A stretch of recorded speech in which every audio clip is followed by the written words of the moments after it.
outside is frightful, but the fire is so delightful.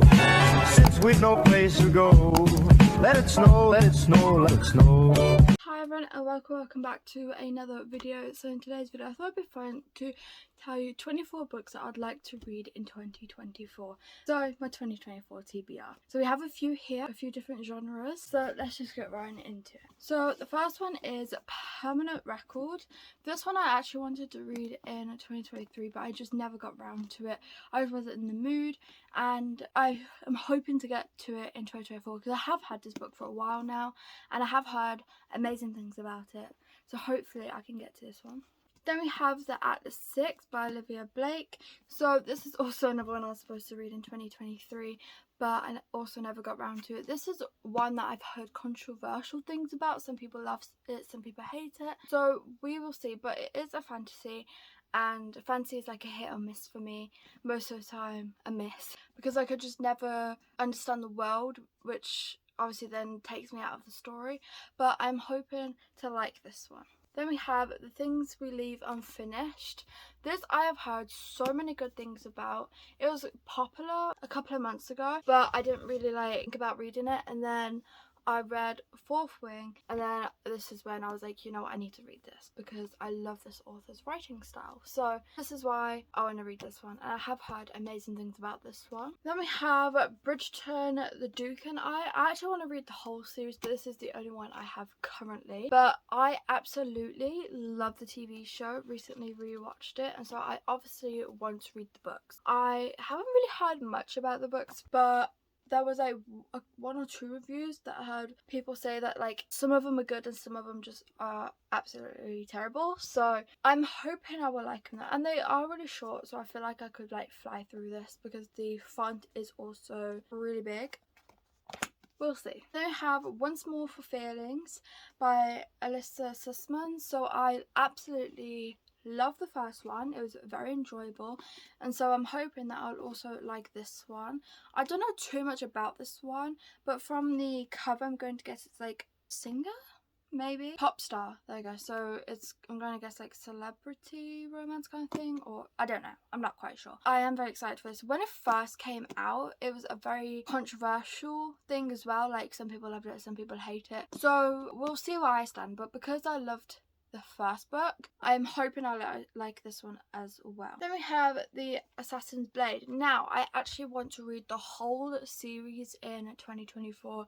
I just picked up this book because it is either the first or fourth one. To me, the first one, because this is the order I'm hoping to read it in. I obviously wasn't going to take out all the books because there are a lot of them, but I really want to start this series. I've heard so many amazing things about it, and I've heard like people reading it in like a week and it's addicting, but I obviously want to finish the ACOTAR series first, and I have heard the best order to read Sarah J Maas's books is the ACOTAR, then Thoroughglass series, and then the House of Earth and Blood. Then obviously talk about House and Earth and Blood. I want to read it. I want to get to this. This was one that I actually wanted to get to in 2023 as well, but then I remember like the reading order that was recommended, and so I obviously put it off. And beforehand, before I heard about it, I kept putting it off because of the size of this book. Like, this is huge, but I've heard so many good reviews about it, and so I am hoping to get to it in 2024. I am going to, you know, get over my fear of how huge it is and just pick it up, even if it means I have to read it on my Kindle so I don't actually see how large it is, because the font is really small as well, which makes me even more nervous. And then moving on from that one is House of Sky and Breath. I think in 2024 the third book is supposed to be coming out for this series as well, which terrifies me. Or has it already come out? I'm not quite sure, but I do want to start this series, obviously after I've read the rest, but this is also another huge one. I think this is actually bigger than the first one. I could be wrong. Maybe about the same. So I am terrified for both of these books, but I just need to kind of go over it and read it. We have Ninth House by Leigh Bardugo. This is also another one I wanted to read in 2023, but I read Shadow and Bone and the Six of Crows series by Leigh Bardugo, and I really didn't like them. I think it's because I read them in a reading slump, and reading fantasy while you are in a reading slump just does not go well at all. as I've learnt. So it really put me off reading this one. But I'm thinking of reading this one and then maybe sometime next year rereading Shadow and Bone and Six of Crows. Maybe, depending, because reading isn't really going well for me in like the fantasy world at the moment. So we will see. But I do want to get to this one. I have heard amazing things about it. But correct me if I'm wrong.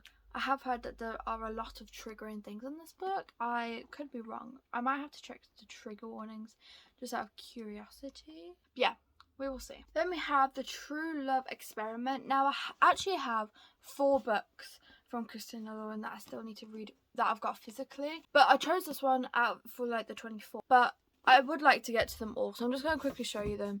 Not that they count, but The True Love Experiment is their newest one, I believe, and the one I really do want to get to. But I also do have Dating You and Hating You, My Favourite Half Night Stand, and then Roomies. But for the sake of this video, I chose A True Love Experiment because this one is obviously their newest one, and it's one that I'm more intrigued in from the back. Like, sounds more interesting. Then we have Love in the Time of Serial Killers. I actually wanted to read this in October, but unfortunately I never got round to it. But hopefully maybe sometime in 2024. I don't know if I'll wait until October. I might end up, we'll never know. But we'll see how it goes. Because I do really want to read it. And it is quite short. So I do feel like I could just read it really quickly. We'll see. But I am very excited for this because I've heard amazing things about it. And I'm not sure if there's a second book. There might be. There might not be. I'm not sure. Then we have The Maidens. Now, I love The Silent Patient from this author. And I'm intrigued about this one because I have heard great things about this one as well. Then we have The Cousins. So this isn't part of the One of Us is Lying series. When I brought it at first I thought it was, but because the covers are the same in the UK, but obviously they're nothing to do with them. I think it's completely different. So I do want to read this in 2024 because I read One of Us is Lying. I still need to read One of Us is Next. Hoping to do that at the end of 2023. I'm not sure though. I'm not sure how that's going to go, but I do want to read this one because this is also another one that I've heard amazing things about. I'm going to go try and speed this up because I still have a few behind me. So then we have A Year of Rest and Relaxation. I have heard controversial things about this one as well. I've heard some people say that they loved it, the writing style is amazing, that they just absolutely love this book. But then I've heard some people say they hated it. It's one style, or they DNF'd it and they just couldn't get through it. It was like really weird. But what it's about and what I've heard it's about, it does sound really interesting. But it possibly sound like it can also get boring, which I have heard some people say as well. Because it's just about a woman who doesn't actually have a name, don't think. And she decides to sleep for years or for the rest of the year or something. I think that was the synopsis of this book. But like I say, it does sound interesting, but it does sound like it could be quite repetitive or like feel like nothing's happening. So I am quite scared for this one, but like I said, I'm intrigued in it as well. We have Alone with You in the Ether. So I've heard amazing things about this one. I've heard that the writing style is just so nice. There's some beautiful quotes. The writing style is beautiful. The storyline is beautiful. I've just heard such amazing things about this one. And so it makes me very intrigued to read it.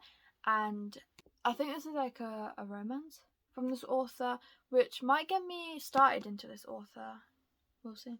Then we have Babel or Babel, but I say Babel. I have heard a few things about this one. I'm quite scared for this one because it is thick and I feel like the writing style is going to be complicated. And when I read the back, I do not understand anything about what it's about. It's quite confusing to me, so I might have to like watch some reviews before I read it just to get like the basis of the story. But it makes me very nervous. But I do really want to read it because I have heard great things about it. And then we have Dance of Thieves. I obviously want to read about thieves, which you are currently sat on.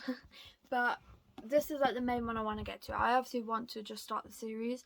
I've heard amazing things about this one as well, and I don't know, we'll see how it goes. It does sound really interesting as well, and I feel like I don't know if this is like an easier fantasy read or quite hard. It looks difficult, but that could just be me. The font is really small, which makes me nervous as well. This might also have to be another one that I read on my Kindle because small font in fantasy just makes it so much more scary. Then we have Legend Born, which is also another fantasy. I have quite a few fantasy books in here, which is quite shocking for me, but I really want to get to this one. It sounds amazing. I've heard amazing things about it. It was more popular, I think, in like 2020, 2021, and there is also a second book which I would also like to read, but for the preface of this video, I really want to get to this one.